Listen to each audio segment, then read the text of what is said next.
What's up everyone, genralblak reporting for duty with a new dungeon video guide, Workshop Level 10. Let's get to it. We're going to go ahead and clear this trash, get the boss, go down the tunnel, then we're going to pull these two spiders, this and this, together. Once they go down, we're going to take the obelisk, go to the boss room, and we're going to work our way backward on trash, take care of the slimes, the dogs, and then we'll engage the boss. Once Cujo is down, we'll go upward and we'll do this gauntlet of, or this wave of ads. Once that goes through, we'll go to the obelisk and we're gonna kite this one all the way around down to the boss. We'll take care of the gnome boss and then we're gonna work backwards, clear this trash. Then we'll take this obelisk and kite it around as you need to, and more or less drop it around here if you can, doesn't really matter. Then we'll pick up the two spiders. Then we're gonna take the air unit over here, clear this group, and then the obelisk, we'll kite that all the way to the boss room and finish the boss. Now let's go in.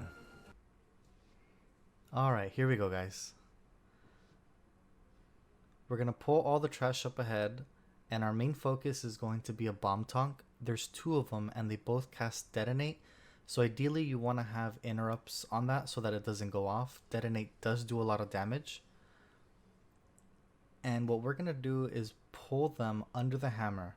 The hammer will slam, and the more mobs under the hammer, the more damage the slam does. So we're going to get them right here. Slow them down so that they don't move. If you have a stun, use that. And one or two more slams should take them out. There you go.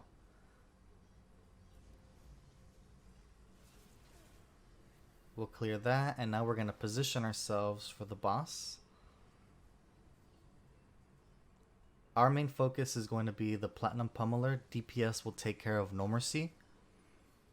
And the Pummeler has a buff that reduces damage, which is the Platinum Plating. What we will do is take the Pummeler through 3 hammers. Each hammer will slam once on the boss, removing one of the armor buffs. Let me get some aggro right here. And we're going to position him just so that the hammer slams him, but not get stuck in it. The hammer managed to get one plating off, so we're going to move to the next hammer. And as you see how I'm positioned, that way when he comes up, he'll stop right around there, and then the hammer will go ahead and slam on him.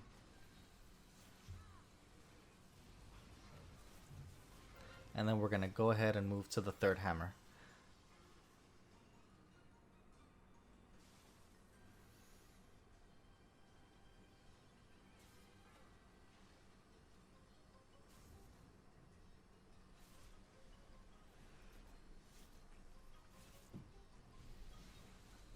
No Mercy's down, so we just have to now focus on this guy. Now there is the fourth hammer. You can take it to that. All it's going to do is just damage. A little percent doesn't hurt.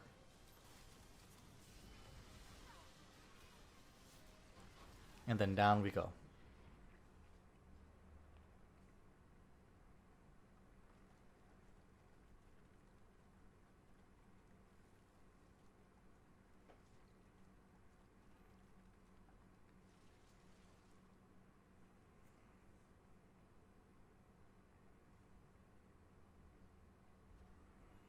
Now we're going to pull 2 spiders right here.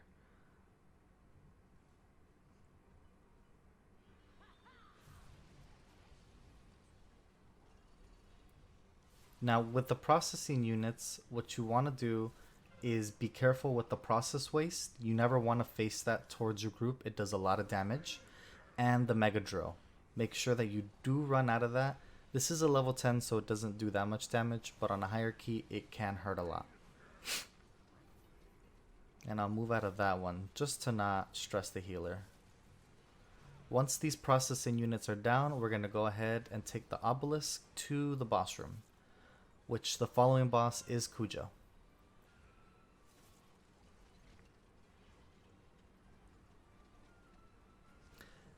This is the obelisk with the fear guys, so we're gonna go ahead and get aggro on them, and then we'll go once the little mini mobs die, we'll make our way to the boss.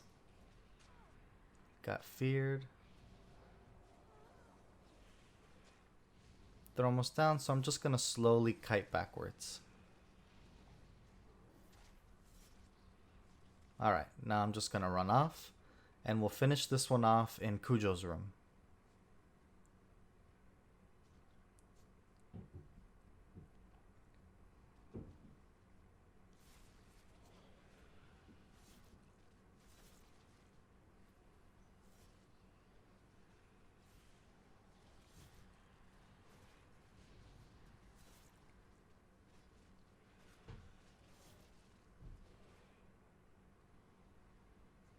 And now we're going to work our way backwards on trash. So the only thing to look out for is the living waste. They will do an explosion once they die. So you want to make sure that you LOS that as best possible. We'll pick up these two mobs, take them down a little. And then we're going to pick up that over there. They'll slowly make their way over here. Same thing, make sure you LOS the living waste when they're about to die, just so that you don't take extra damage from the explosion.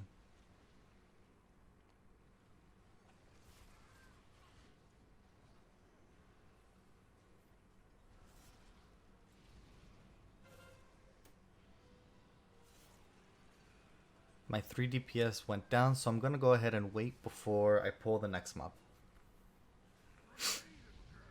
I think what got them there was bursting.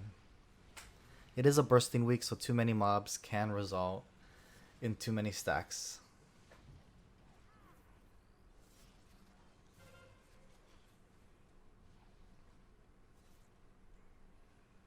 Now, one thing to note, I should have done this to show some groups like to do Kujo first.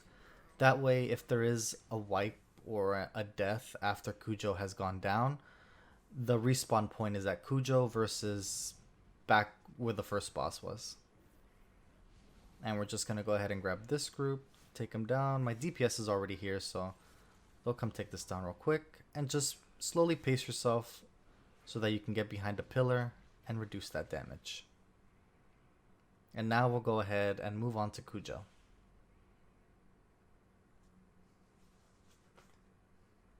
Now Kujo does do a bit of damage. There is a debuff we have to look out for, and it is called Blazing Chomp. Blazing Chomp is a magic debuff, and it hurts a lot, so it is always ideal that your healer dispels it immediately. But be ready to pop a cooldown, because it does take chunks of your health. And when he does vent flames, we just want to get behind a box.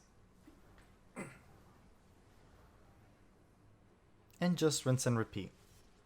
When a new box appears, make sure that you're not tanking Kujo too close to it. That way none of the fire spells or the leap that Kujo does burns the box and causes it to break too early.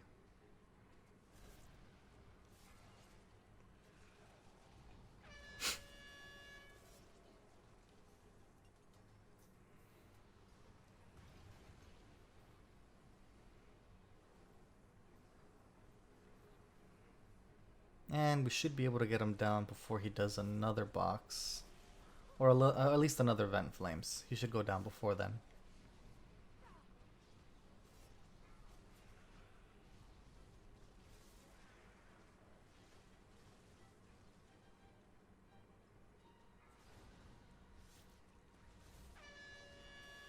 And we're going to get him just before. Nice.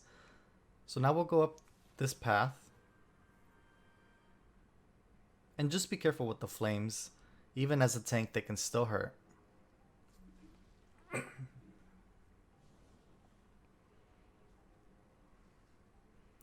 When you reach the end, there's going to be a red button on the left side. Make sure you click it. That way it turns off the fire from the vents.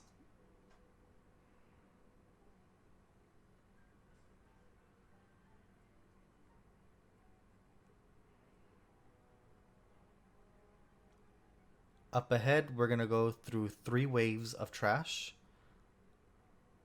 The alarm bot will go ahead and start the waves. The first wave here is going to spawn 4. The 2 little gnomes, which cast Giga Wallop, if you can interrupt them, stun them, or whatever, that's always great because the Giga Wallop does do a lot of damage. And there's just no reason to be stressing out the healer.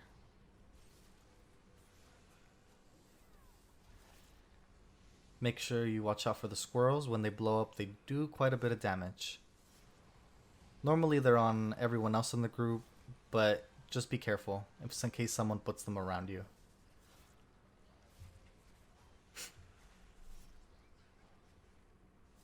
Alright, now we're going to get the second wave. This one composes of 3 mobs.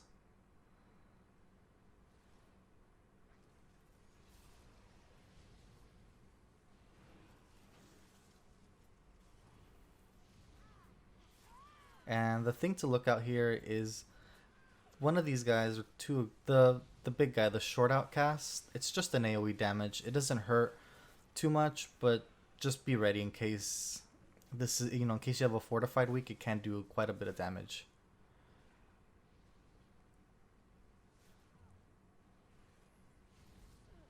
And maybe he'll get one more cast.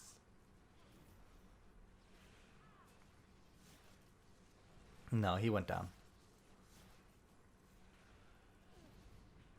And the last wave is just one big tank.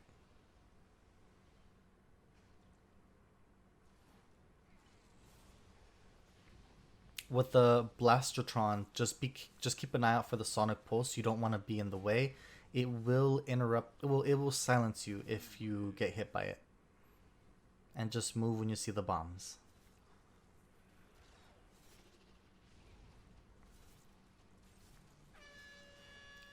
During capacitator discharge, just get to the open space. If you do get hit, it does do a good amount of damage. And from this guy, we're going to go ahead, take the obelisk. And we have the spider here. So we're going to establish a little bit of aggro. Throw some AoE, slow the little ones down. And the good thing about having this obelisk is you're able to skip this area, which you have to dodge and whatnot. Since you're phased in the other world, it's completely voidable. And gonna jump on that box just to get the spider to snap right there. I might be able to snap it one more time over here. Let me see if I can get it to. There we go. So as you saw, the box and that corner right there are good locations to snap the obelisk.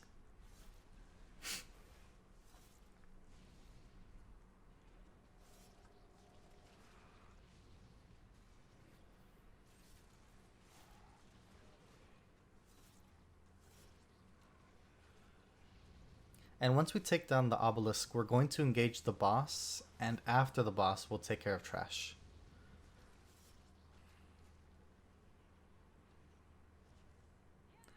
Now, Head Mechanus is an easy one. He does die fairly quick, but there is a lot of dodging.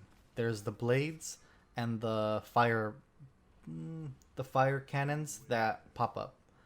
When you see a plant, get it down quickly because it's just going to focus someone and do damage.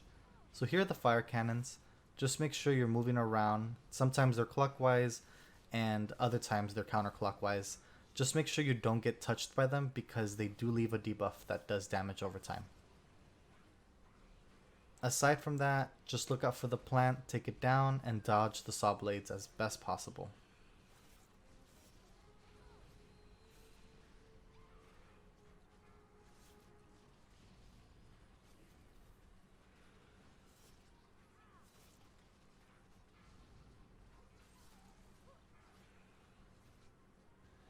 He's almost down. Another plant. And one thing I forgot to note, on this boss, I like to have heroism. It's not a tyrannical week, but he definitely does become a little tough during tyrannical, so having hero here makes things a little easier. and it's a little challenging dodging these blades. When this fight prolongs too long, there is a lot of blades. And then we'll come up here and we're gonna focus the one that always does the Giga Wallop cast. And make sure you move them out of those shields, because the shields reduce damage they take. You can also stand in the shield and it will reduce damage that you take. But all in all, I just like to move out and be in an open area.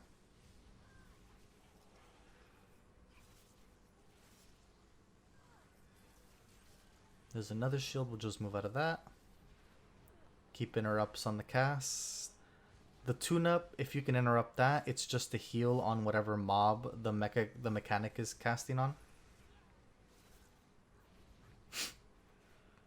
Stuns do work on this group.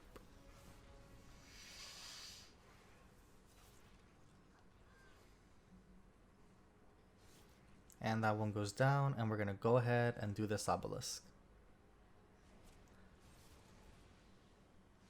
Put some AoE there just to get some aggro. Hopefully it'll cast on me and not my group. And I bring him down here just to make space for the purple AoE on the floor. That way it doesn't get congested up there.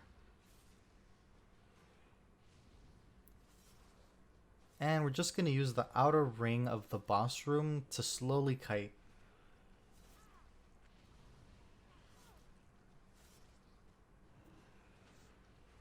One detail to note is you could have the group phase in on the rift below, and you as the tank will activate the obelisk above. Make your way down the stairs, and what that will do is bring all the tentacles down to where the group is, allowing you to AoE them quicker. But this is also another way to do it. And they already got the tentacles, so we're gonna slowly just make our way backwards and make sure I don't hit the wall. And we're going to have two more mobs here. There's one spider there, and then there's one behind us.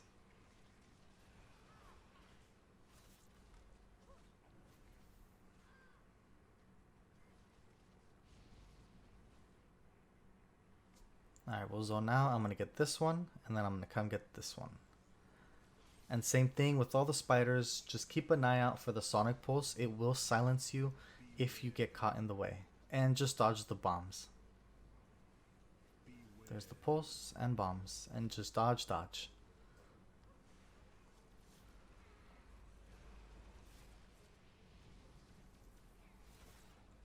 Once these two go down, we're going to go ahead and take the flying unit up towards the last boss.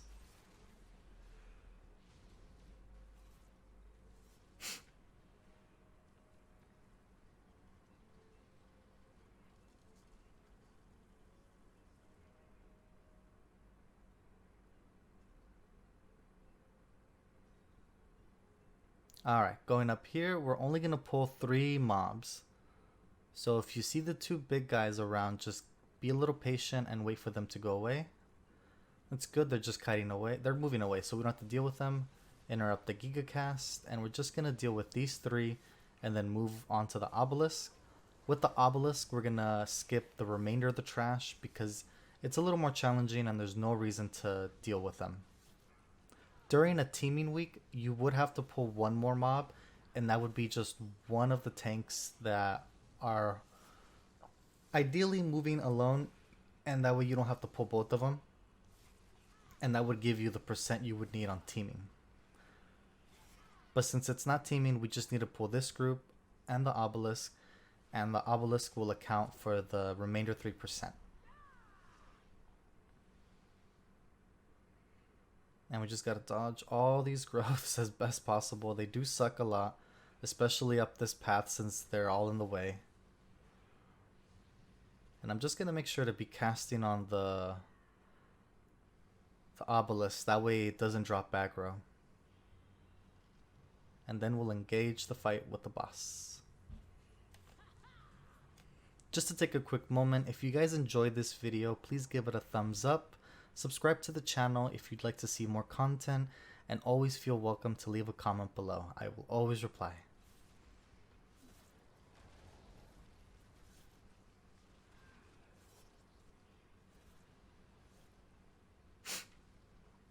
So as you guys can see, this is a very straightforward and easy dungeon.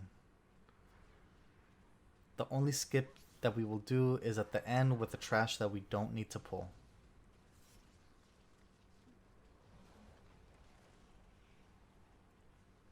Now, with the last boss, there's two phases.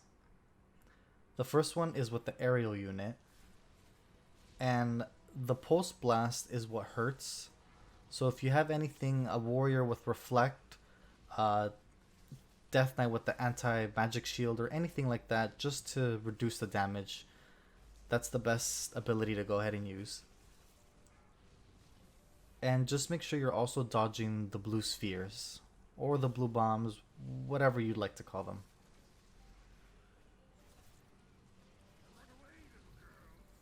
When the aerial unit does the cutting beam, you can get a little close, but ideally just be patient. If you get under it or too close, it can hurt a lot.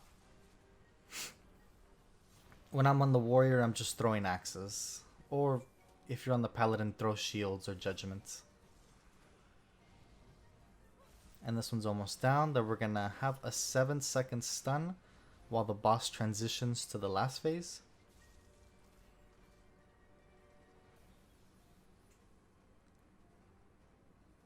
And in this one, we're gonna hide in a little corner away from everyone else. That way when the boss chooses to do Giga Zap, it hits us as much possible and it doesn't get in the way of anyone else. So we're gonna continue to dodge the blue orbs. So that Giga Zap right there is an example. It's random on anyone, but if it picks the tank, you just want to be away so that everyone else has space. And we're gonna chill in this little corner, doing our best to dodge the blue orbs. You want to be careful because if a blue orb does hit you, you can get knocked off the edge and die. And then when he does the Megatron arm, or the Magneto arm, just want to run against it. We didn't get to see it, but it's the big fork that spawns outwards. And he's almost down.